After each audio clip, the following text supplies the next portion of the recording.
Hi, my name is William Harris. I'm the Deputy Director of the Franklin D. Roosevelt Presidential Library and Museum in Hyde Park, New York. And today I'd like to welcome as a guest for a conversation about presidential libraries and the presidents who established them and whose holdings that are here. And that's Robert Holzweiss, who's the Deputy Director, my counterpart at the George H.W. Bush Presidential Library down in College Station, Texas. Bob and I go back almost 25 years, actually. Maybe a little more. It feels that way, doesn't it? It feels like more sometimes. Bob and I both began as trainee archivists at the original Bush Project down when it was in a bowling alley in a Chinese restaurant. Yep. In College Station. So, Bob, welcome to this conversation, and really appreciate you being here today. What I'm hoping to do is for us to think about and look at our presidential libraries from the perspectives of the living president, and then once the president is passed. Sure. When we started the Bush Library down in, along with some really great colleagues, down in Texas, the president was alive and just shortly out of office, actually. So we had this unique experience there, whereas now I work at what is the oldest presidential library in the National Archives. So Bob, why don't you talk to us? And if I jump in sometimes, because we did work together for 5 years down there, just feel free to cut me off too, but talk to me a little bit about the president's role initially, and even before there was a library, like site selection and the planning and those aspects of it. Sure. Thanks for having me, Bill, by the way. Sure. Early on in the process, President Bush received or welcomed several proposals to locate his library on college campi across the United States. I don't think anyone would be surprised that Yale University submitted a proposal. That was his alma mater. The University of Houston and Rice submitted a joint proposal, which would be reflective of where he lived at the time in Houston. That was what he considered his home after the White House. And then Texas A&M University, where we're currently located, submitted a proposal, which included quite a bit of what I would call perks or incentives for President Bush to consider A&M, a place he had visited multiple times during his administration to deliver some pretty important foreign policy speeches. And it turns out their proposal actually won, and President Bush chose Texas A&M before the conclusion of his first term in office. And so the groundwork was already well underway by the time he left office, and things started moving pretty rapidly after maybe a year or two out of office, because the goal, of course, and Bill, I'm sure you know this, is to have the library up and running within, for the Freedom of Information Act, within 7 years of his the departure from the 5 years from the end of his administration. So that for us would mean we had to open the doors to research on January 20th, 1998. And when Bill and I came on board in 1996, the construction of the facility was already well along. President Bush was very much engaged in that process, not only in the architectural design of the building, but also the content and what the museum itself, what the public experience would look like once you walked in the door. And Mrs. Bush, I would add, was also quite involved in that.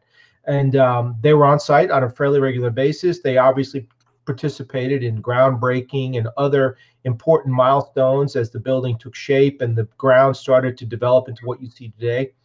And then finally, he signed off on the final, I don't want to call it a script, but the narrative that would be in the museum once it was open to the public. And I'll tell you a funny story, Bill, and then I'll let you react to that. His chief of staff, a very, very nice lady, Jean Becker is her name. I remember.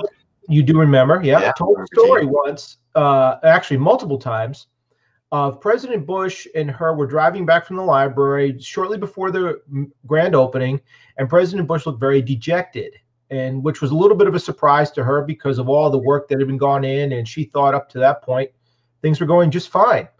And so she looked at him and said, "Mr. President, you look very upset. And is there a problem with the library?" And he said, "Yeah, there is, Gene. It's not what I expected." And she said, "Why is that?" And he said, "Well, it's all about me." And he was a little bit put off by that. And she said, well, sir, your name's on the building and you are the 41st president of the United States. And so he perked up a little bit. But that leads me to another point, which he also wanted to emphasize in the building, in the museum, and that it's the story of President and Mrs. Bush for sure. And when you walk through the museum, you'll certainly encounter that everywhere you look. But he also wanted it to make it the story of America from his earliest days in the 1920s and early 1930s, all the way up until the 21st century. So you're going to find a lot of mixed President Bush and some contextual relational items there, where you're going to be able to relate his experiences with the experiences of everyone else living in the United States at that time, which I think makes our museum sort of a timeless experience for people walking in, especially those people who didn't live through the life and times of President Bush. Yeah, that, Bob, that's interesting. That offers a real some interesting comparisons to us and to President Roosevelt's thinking, as well as a couple of contrasts too. In comparison, President Roosevelt and this museum and library museum, the ground was broken during the president's second term, when there was not necessarily any expectation he would run for a third term. And it was dedicated, or actually the key was transferred to the National Archives in 1940, right before, I guess it was on July 4th, 1940, just before he began to run for his third term. And then it was actually dedicated in July of 41, I'm sorry, on June 30th, 1941, when he was had just been a few months into his third term. So he too was thinking about his library museum in terms of more than just his personal sort of political story. Of course, that's there through the records and through the some of the artifacts, but it was also, he wanted the exhibits in the museum to reflect his various collections. He was a great collector. So the idea was that people could come in and they could learn about President Roosevelt, certainly, but they could also learn about various interests that he might have. The archives was always viewed as this place to study not only the president, but also this great era that he represented, both in the Depression and then, of course, later during World War II. But so that's interesting, the comparison between the two men as they looked and thought about the initial aspects of their institutions. And then the contrast, of course, is President Roosevelt worked in his library museum while he was president. And so, which is different from certainly the circumstances that in which the first Bush Library opened. Now, and that's going to bring me to the second aspect of our conversation, but I also wanted to note, in terms of President Roosevelt's involvement, he too clearly was involved because he actually drew out initial sketches for what he wanted his library to look like. And he had a concept of how he wanted it to operate and function. And not only did he sort of think of himself as an architect, and very much, I guess, probably to the consternation of the actual architects, very much considered himself. He also laid out and designed the initial shelving. He designed the boxes that would hold the records initially. They would be clamshell boxes, Bob, unlike the ones that we're used to working with today that are upright to hold the documents. These were clamshells, so he could open them up and peruse the documents in his lap while he was in his wheelchair. He was involved in every single little detail you can imagine, but that was FDR, and that was his way of, if he was interested in it, then he would know it. But Bob, it's also funny. I can remember being in the exhibit before. If you remember, we each took sections of the exhibit text, and we would go into the exhibit, and I remember reading it backwards so that we could find any typos that may have been already mounted on the wall so they could be corrected. And being towards the end of the exhibit, where it comes into the rotunda, both the beginning and end, where Sure. And standing there, and the gate was down, separating it and locked, and the president came in, and the place was all kind of a mess still because it was all still being finalized. And he walked up, and I looked up, and we didn't know, because as you had said, they would come and they would go, and we wouldn't always know when they were coming. They would just show up. And he walked over to the gate with two Secret Servicemen behind him. I'll never forget. And he asked me to let him in. And I remember looking up. I had a pad of paper. I think I was wearing jeans. And I said, "Sir, I can't let you in." And he gave me this. The look on his face was, "What are you talking about?" But I don't have the key, so I had no ability to let him in. So, and I remember the Secret Service agents just behind him just looked at me and kind of smirked, like, "You better figure out a way to let him in." And of course, we did figure out a way to let him in. So, but yeah, those early years of the libraries, right before they become these public institutions, are fascinating places. And then after we opened, and it wasn't long, I guess I stayed there 2 or 3 years after we opened, a couple, but after I'd gone, the president is very much then involved with programming and other activities. I know at our library, the president would, I just found actually where he had screened a propaganda film from England for the staff after his return from a political tour in 1940, a tour of military bases in 1942. And then he showed this British propaganda film that was actually never shown in its form in the US because some Hollywood producers thought maybe it would make the British look bad. But the staff got to see it and hear the president's commentary for almost 90 minutes. So talk to us after the library was open and you've been there, how the president interacted within the facility and with staff and visitors, to just how he was involved in the operations. Sure. So President Bush was a man of ideas and a man of unlimited curiosity. And if there was a door that was closed, he wanted to open it and see what was going on the other side. And as Bill mentioned, he would show up often unexpectedly during the workday, and you would be working at your desk, or perhaps after hours. In my case, he would poke his head in to the office, and in his trademark President Bush, what are you doing? And then he would walk over and chat you up, and he had an endless amount of interest in what we did, and it was absolutely genuine. And that's what I really appreciate about President Bush. He always told us, especially on the archival staff, but also the museum staff, that he wanted history to be the judge of his administration, both vice presidential when he served under Reagan, but also his presidential administration. And so he wanted us to do everything we possibly could to make the documents available as quickly as we could to allow historians to make that judgment on him. And we worked under that direction from almost the very first day of the library, which really facilitated our work and gave us every day that I walked in, at least, I was excited to meet him if he was on site, but also B, excited to do my job, because I knew that at the very top of the pyramid, President Bush was rooting for us and encouraging us and desiring for us to get as much out as we could legally, without releasing anything that we couldn't because of legal restrictions. Well, Bob, that's interesting. I do remember that too.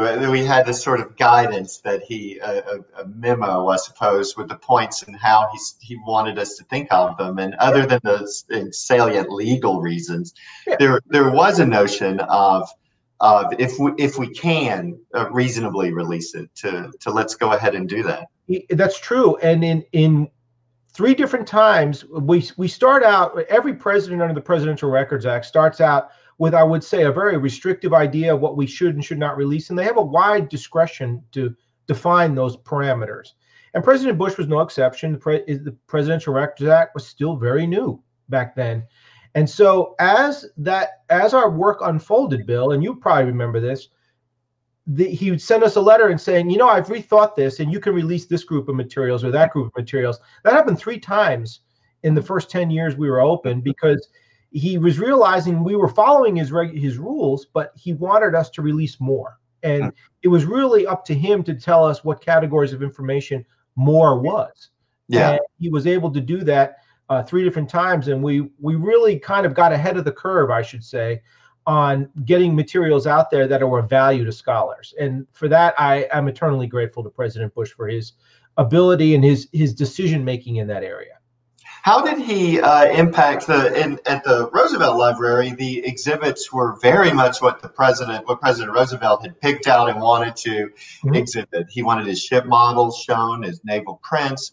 He wanted some things he called oddities that were maybe gifts or other items that he had acquired. And then he also did want to show some head of state or other special gifts that he had received in his exhibit. It wasn't necessarily a linear story of his life within the period. It was more about these areas of interest. How did the President Bush there at the library, as the museum, as the organization continued to evolve during his lifetime, what role and how did he impact or influence what the program was like there? Okay, the program, as you know, Bill, the foundation, the George and Barbara Bush Foundation now, they sponsor programming. And President Bush was deeply engaged with all of that programming, often inviting heads of state to visit the library and invited the public to listen to them, make talks. Texas A&M, we're located on the campus, of course, of A&M, would often get involved in that. And that visiting dignitary or dignitaries, depending on what the occasion was, would often go over to A&M and make a talk over there as well. And this includes people like Mikhail Gorbachev. I remember Gorbachev's visit that day. He cried when he saw the picture of Raisa. I'll never forget. Yeah. Because we were walking with him. If you probably remember that too. I was. And President Bush actually interviewed him in the museum. He said, that's right. Remember that? I do remember that. And so he thought of the museum and the library as a place to conduct business, as well as a place for the public to enjoy and learn about the story of the 20th century America and his life. And so we had to start thinking like that, like President Bush thought of his library, because we wanted to make sure it was ready and available for him when he needed to use it. And so when he would come, we would always be ready, of course, if we were given advance notice. And we would either participate in the program actively or passively as guests at the different events that he held. And we'd also have our own programming where he was not directly involved in it, but his name would bring people in because, you know, people like President Bush. If they did then, they do now, probably even more now.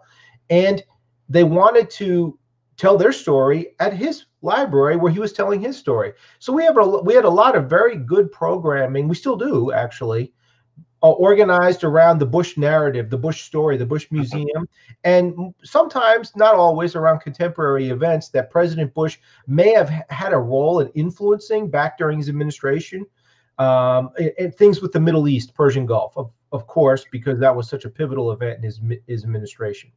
As far as the museum goes and laying out the museum, he was involved. We hired a company. I don't know if President Roosevelt, if they had those kind of things back then, museum consulting. No, it was the president saying he wanted this, and he would sort of design the cases sometimes. Wow. We got a lot of papers of, one arrived from Washington and some glass was broken. So they brought a man in from Poughkeepsie, and then they hired him to keep the cases up. And so it was, no, there were no exhibit design. The exhibit designer was Franklin D. Roosevelt. Well, and you talk about making an imprint on the library, though. Yes.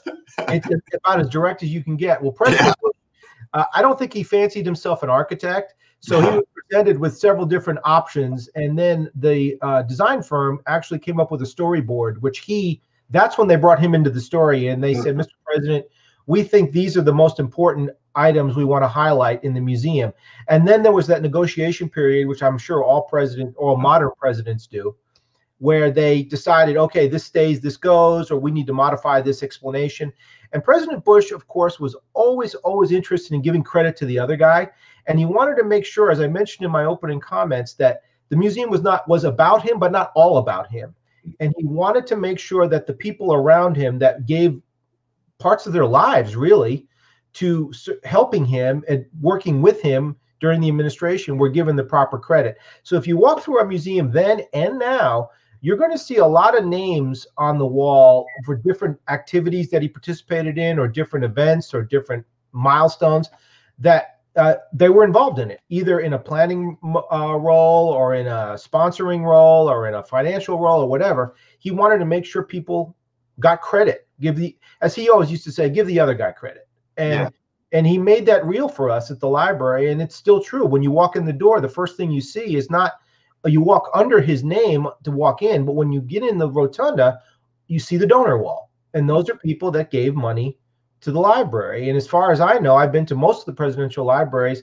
We have the biggest presentation of that because President I think you're right. wanted to honor the people that supported him both during and after the presidency.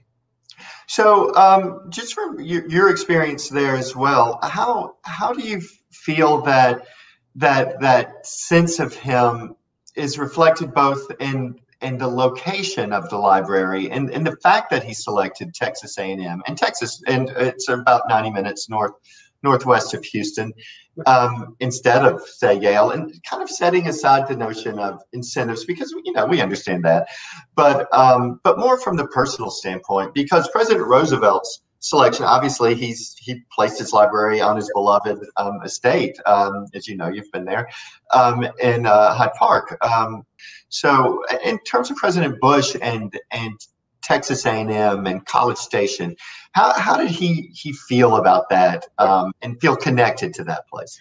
Well, I'll quote him to begin my my little response, and he said, "It's the spirit of the place." And he always used to tell people that asked him, which is this is actually one of the #1 questions we get: why here? And President Bush always used to tell people it's the spirit of the place. And what he meant by that is Texas A&M as a culture. I wouldn't say it's a unique culture, but it's certainly unique in North America for the type of environment you enter when you come here. And President Bush recognized that. As I mentioned, he was here a couple of times during his presidency making major foreign policy speeches. And every one of those times, they made sure to roll out the red carpet for him. He was a former military man, naval aviator, of course. And Texas A&M, aside from the military academies, Texas A&M has the largest ROTC program in the United States, the Corps of Cadets. So President Bush recognized that, and I think that's where he made his initial connection. And after that, when he actually cited his library here, what really sort of sealed the deal was A&M offering to create the George Bush School of Government and Public Service. Because President Bush's vision for his library was, yes, tell a story. And I would never deny that. I doubt he would either. But he really wanted to have what he called a looking forward piece. Looking Forward actually was the title of his campaign biography. And he wanted to have a location where the leaders of tomorrow would be formed. And not just any leaders. He had very particular ideas. And I imagine that, like when President Roosevelt designed his library, on his own, President Bush really had a lot of very detailed input in what he wanted to see at the Bush School. There's 2 tracks there: Masters of International Affairs, which is not surprising, consider President Bush's long association with international affairs, but also, and more important now, is a Masters of Public Administration. And in particular, people that graduate there go on to careers in things like city management, or water delivery and water purity, or nonprofit management. These are things that President Bush held near and dear to his heart, and A&M, as a culture of service, which they promote very heavily. We have the largest single voluntary service project run by students in the entire country once a year. It's called the Big Event. President Bush saw that. He wanted to build upon that, and he did when he put that when A&M agreed to stand up the school. And since 1999, they've been producing masters, about 120 students a year that go on to all different careers, but most of them go into nonprofit management or government service, which of course you're not going to get wealthy, but you are going to have a very exciting and rewarding career. And that's what President Bush wanted to do when he set up the school. Well, talk to me also about Mrs. Bush. It's interesting, when the library was open, and we'll move into the sort of the legacy period, let's call, of a library in a few moments. But when the president was alive, and Mrs. Roosevelt was very active with her many travels, her column and such, and she would come to the library and was involved, but she wasn't deeply involved at that time. She loved to arrange and make sure that there was that servicemen were included at the annual holiday party during the war. In fact, in one instance, she wanted to make sure there was plenty of beer, and a deputy director actually had to, our deputy director, the first one here, had to point out to her that alcoholic beverages could not be served in a federal building. Yeah. Yeah, right. I don't think I would have been that brave. And she was like, "Oh, okay, yeah, no, not with Mrs. Bush, right?" No. So how did Mrs. Bush? I can remember the dog running down the hall and knowing that she was on her way because she always had the family pet in tow. How did Mrs. Bush engage with the library? So she on a couple of ways. Obviously, the most prominent way is her and President Bush were inseparable. Mm-hmm. And when he was here, she was here. I can only recall less than a handful of times where she was here without him, and those times were usually when she was doing a program by herself. And of course, reading and literacy were and are very close to her heart. The Barbara Bush Foundation for Family Literacy still continues on. And we had her up here on a number of occasions where she would be the kind of the star of the show. And she would come up and she would welcome guests, and she would do a live program, and often meet with children, and sometimes go around the community and read to children at local schools or at the hospital. And so she had her own identity, separate and distinct from President Bush, but most of the time they were together. And I don't want to try to characterize the relationship because the word love is probably too weak of a word, but they were inseparable. And I can't think of two people that were better made for each other. I don't think they could read each other's minds, but certainly it sure seemed like that sometimes. When I interacted with Mrs. Bush, it was usually in the context of touring her and several of her guests through the museum. And of course, she was always gracious and charming. And so it was a delight to work with her. It was a delight to work with President Bush, too, and all the people they brought to the museum.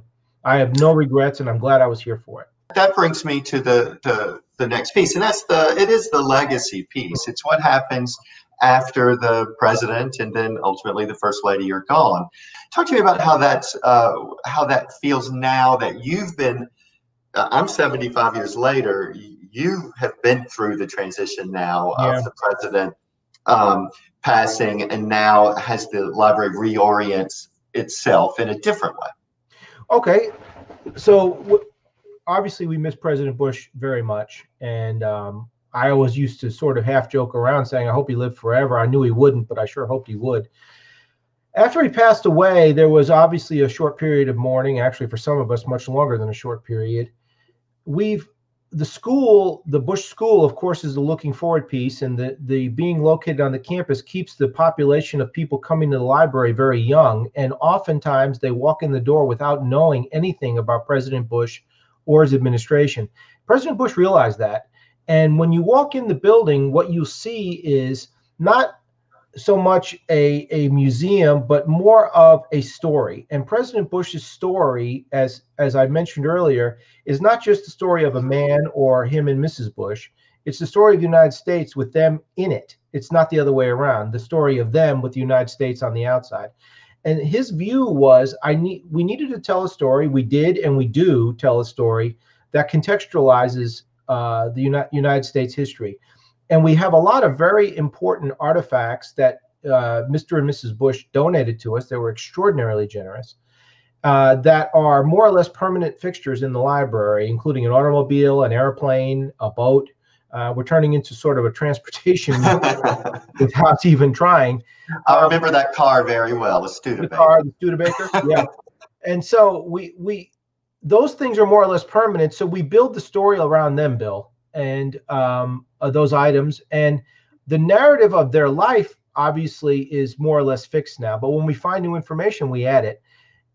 And then our goal really is to populate the library, bring people in from as young as possible. So we have very strong education programs. I know you do too at the FDR library, partnering with local school districts. We have a busing program where we'll pay to bring children up from Houston or Austin because it's so far away from those places. And school districts, of course, we don't want them to be financially responsible for that. We want them to have an enjoyable and educational time. So we bring an enormous amount of kids through the library, and that President Bush would warm his heart. And Mrs. Bush in particular, because of her fondness for literacy. We have books in the library that any child can, it's a touch library. You can go in, take books. You probably remember, Bill. You can take a break, sit down, read a book with a child, or if you're an adult, a more advanced type reading. We have video screens in the library where we show clips of Mr. and Mrs. Bush, both formal clips of them delivering speeches or meeting dignitaries, but also a significant amount of informal. We call it the Bushes Unplugged. You know, when they're doing outtakes from making commercials, or they're you remember that? Yeah, I do. Yeah, and that's really what some of our more popular exhibits, because it allows people to connect with President and Mrs. Bush on a personal level. That, hey, they're human beings too. They're not these people that you just see on TV making formal speeches and having formal engagements. They're real people. And when I walk through the museum, Bill, what I see is the story of a person, not the story of a president. And I think that's the message President Bush wanted to give or to put forward. And I think we've done a pretty good job of that. And, you know, that is a good place for us to close. I want to ask you a couple more questions before I do. But there, that is true. These places do, the presidents may die and the first ladies will, but the institutions do not. And they continue very vibrantly, and that is a reflection of the activity and energy of their lives. You don't become president unless you believe and care about the country, this country, and people very deeply, regardless of our political views. I think you and I both know that we can agree on that. And so, in closing, what is a memory that you have personally and of interaction or involvement, or a particular way that the President and Mrs. Bush linger for you? Sure. And I know I've got a couple myself, a couple that maybe I wouldn't share because they're funny. And I'm sure one that's funny. Is that okay? Oh yeah, absolutely. But I have a touching one too that I'll always recall, which is seeing Mrs. Bush at the grave of their daughter there after she had been relocated. You know how it was. You'd go for a walk at lunch, just like I do at FDR. And I walk over to the graveside, and then I'll walk to the estate. But I remember that, and I remember thinking that these aren't historical figures, exactly like you said, that these are actually real people who have experienced a great deal in their lives as well. So, but I also have funny ones too that that are good. Funny one, Bill. Yeah, tell me one. So President Bush's daughter, Dorothy, Doro, was working on her book, My Father, My President. And because of her schedule, she could only come down and use the archives on Saturday. So we made accommodation for her. And she brought along a friend to help her do research. We had a large volume of President Bush's donated materials, which he allowed her to look at. And about 10 o'clock in the morning on Saturday, everything was going smoothly. And I was there with them in the research room. Her phone rang, her cell phone rang. And it was, she answered it and said, "Hi, Dad, how are you?" And it took me a minute to click, like the "Hi, Dad" was President Bush. And, "Oh, great. Yeah, I'll see you in a bit." And then she hung up the phone and looked at me and said, "My dad and my mom are coming over because I want to talk to them about some of the things I'm seeing." And I said, "Wow, that'd be great. When are they coming?" And "Oh, they're going to be here in about 10 minutes. And I said, "Okay." And I sat down. And it didn't dawn on me that the library was closed on Saturday, or the research room was closed, and no one was there to let them in. So after about 15 minutes, her phone rang again, and it was, "Yeah, Dad, yeah, we're on the second floor." And it dawned on me, like, oh no, the library, they can't get in, and I should have been down there to let them in. Well, long story short, they went to the wrong floor after a security guard let them in. And I thought my goose was cooked, Bill. I thought that was the end. Bob, what is it with us in trying to keep President Bush out of the library? We both have had that experience now. Yeah, I tell you, yes, but this time it ended in a way which I think really sort of summarizes the view of President Bush as a person. He was up on the third floor because he went to my office, or where the archival suite was, and then he comes down to the research room on the second floor, and I'm ready to get my head chopped off. And I said, "Sir, I am so sorry that you went to the wrong floor." And he looked at me and said, "Bob, is your office on the third floor? And I said, yes, sir. Yes, sir, it is. And he looked at Mrs. Bush and said, I told you it was on the third floor. And that was the end of it. Well, any of us, yeah, we can all relate to that kind of relationship moment. Yeah. Well, Bob, I just want to thank you again for participating in this today, and it's always fun to speak with you again. And I would say to everyone, Bob, what's your website so that to encourage people to go there and learn more about your library and museum? Sure. It's a bush41.org. That's BUSH, the number 4, the number 1.org. Thanks. And also, I'd like to encourage anyone who wants to know more to come to www.fdrlibrary.org and to our social media, as well as to the Bush Library's social media as well, to learn more about our presidents and presidencies. So thank you very much. Thank you, Bill. And look forward to talking to you on another occasion, maybe on another topic.